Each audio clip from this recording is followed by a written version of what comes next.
To kamar yadda kuke gani dai a yanzu haka fa, wannan shi ne karo na farko da mawaƙi Dauda Kahutu Rarara ya fito ya goyi bayan zanga-zanga a Najeriya, inda ya saki sabuwar waƙarsa mai taken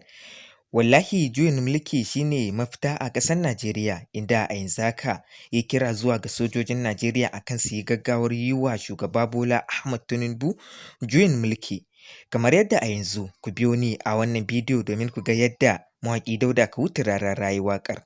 Amma idan wannan ya kasance shigowarku ta farko, muna ga mai roƙonku da ku daure ku danna subscribe, sannan ku danna alamar ƙararrawa, sannan kuma kada ku manta da taɓa alamar like akan wannan bidiyo, muna godiya. To a yanzu haka Dauda Kahutu Rarara bayan ya saki sabuwar waƙar tasa a ɗazu da misalin ƙarfe 9 na safiya, waƙar ta ɗauki hankulan al'umma da dama inda mutane suka yi ta tofa albarkacin bakinsu a yayin da wasu 'yan Najeriya suke cewa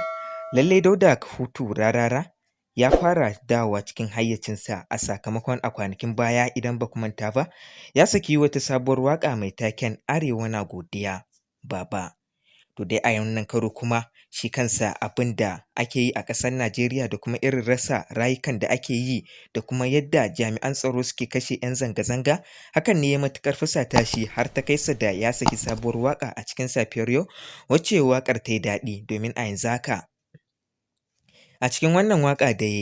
ya faɗi wasu maganganu guda biyu waɗanda suka yi matuƙar girgiza gwamnatin Najeriya ta jam'iyyar APC ƙarƙashin jagorancin Shugaba Bola Ahmad Tinubu, domin kuwa a cikin wannan waƙa ya bayyana cewa lallai ɗaga tutar ƙasar Rasha da ake yi a zanga-zangar Najeriya, hakan yana matuƙar girgiza gwamnati, kuma inda ya ba wa masu zanga-zangar shawara akan cewar lallai su ci gaba da ɗaga tutar ƙasar Rasha har izuwa lokacin da gwamnati za ta ƙara waiwayo su. Domin kuwa idan ba ku manta ba dai,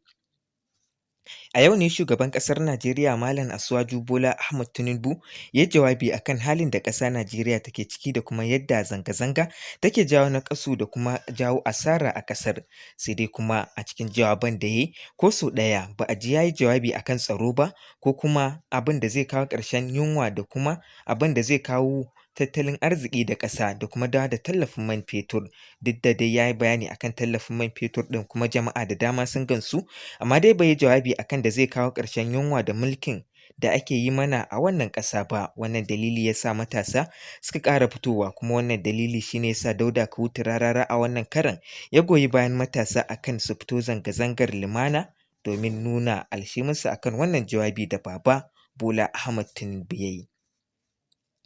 To dai wannan shi ne ƙarshen jawabin da za mu yi muku da kuma sharhi akan waƙar da mawaƙi Dauda Kahutu Rarara ya yi. Muna ga mai roƙonku da idan wannan ya kasance shigowarku ta farko,